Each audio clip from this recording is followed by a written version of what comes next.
तर तुम्हाला माहिती आहे पैसे खर्च करणाऱ्याचा खवडा कसा जिरविती ती ही लोकसभा धाराशिव मधून शिकावं. लय खतरनाक गँग आहे.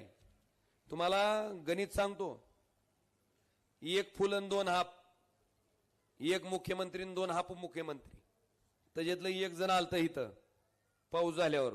ती काय म्हणे, म्हणला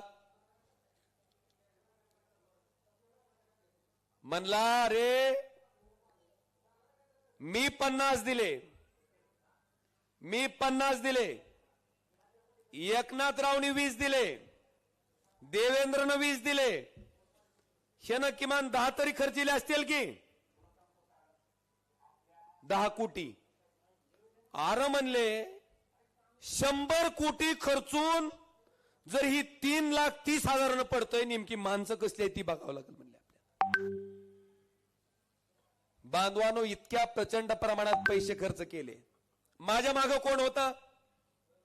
सामान्य माणसं, सामान्य मतदार.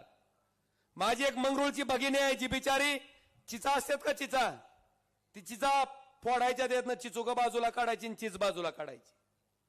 ती काम करते. दिवसाला लय झालं 300-400 कमी होत असेल. त्या बहिणीनं मला निवडणूक लढवायला 1,500 रुपये दिलत.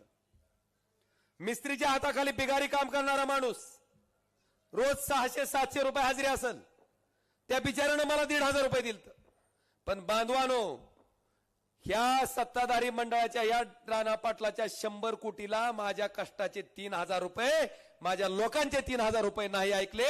तुमच्या आशीर्वादानं मी 3,30,000 मतांना त्या ठिकाणी देशाच्या सर्वोच्च सभागृहात खासदार म्हणून गेलो. बरं, आमच्याकडे बसलेली माणसं तरी बघा तुम्ही. आमच्याकडे कोण आहे का ड्रग्ज विकणार? आमच्याकडे कोण आहे का मटक्याची बुकी चालवणार? आमच्याकडे कोण आहे का गणेश मंडळात नाचणार?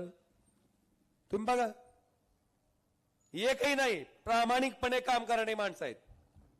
साधारण सोमनाथ आप्पा 2 टर्मचा नगरसेवक आहे, त्याचं घर जाऊन बघा, त्याचं खरंच घर जाऊन बघा तुम्ही. त्याच्या मतदारसंघातल्या, त्याच्या वार्डातल्या लोकांना विचारा, ही माणूस चांगला आहे का खराब आहे. आणि म्हणून बांधवानं तो सत्सद विवेक बुद्धीनं विचार करून आपल्याला मतदान करायचं. आता त्यांच्याकडे एकच हत्यार आहे, काय?